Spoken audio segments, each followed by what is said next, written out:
Bine ai venit la Squeeze Your Brain! Înainte să începem, nu uita să te abonezi pentru mai mult conținut.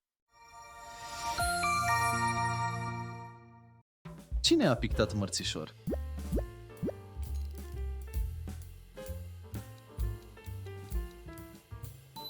Răspunsul este A. Ștefan Lucian.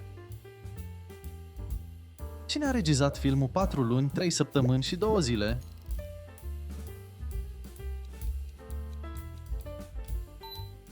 Răspunsul este B. Cristian Mungiu.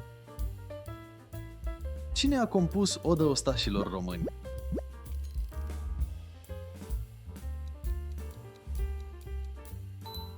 Răspunsul este C. Ciprian Porumbescu. Cine a fost primul domnitor al țării românești?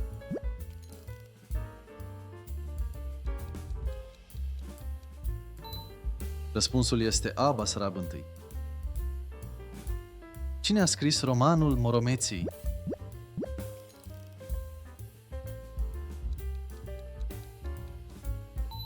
Răspunsul este C. Marin Preda. Cine a realizat primul zbor cu un avion cu reacție?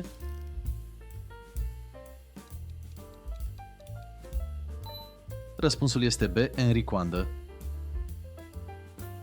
Cine este soprana lirică cunoscută pentru rolurile sale în opere de Verdi, Puccini și Bellini? Răspunsul este C.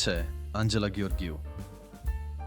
Cine a înfăptuit unirea principatelor române?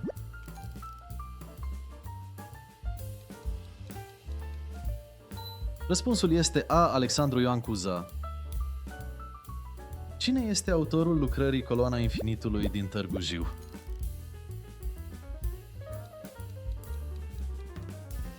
Răspunsul este A. Constantin Brâncuș. Ce mare poet român s-a născut la Ipotești?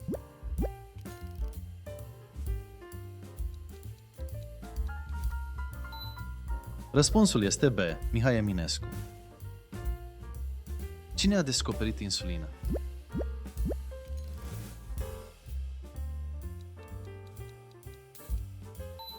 Răspunsul este A. Nicolae Paulescu.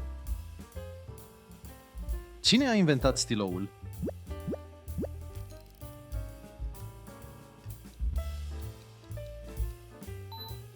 Răspunsul este C. Petrache Poenaru.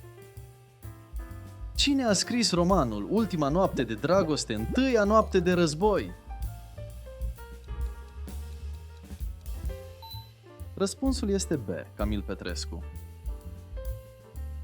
Cine a pictat Car cu boi?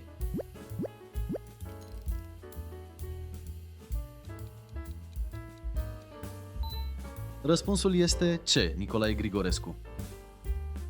Ce regizor român a câștigat premiul Palme d'Or la Festivalul de Film de la Cannes?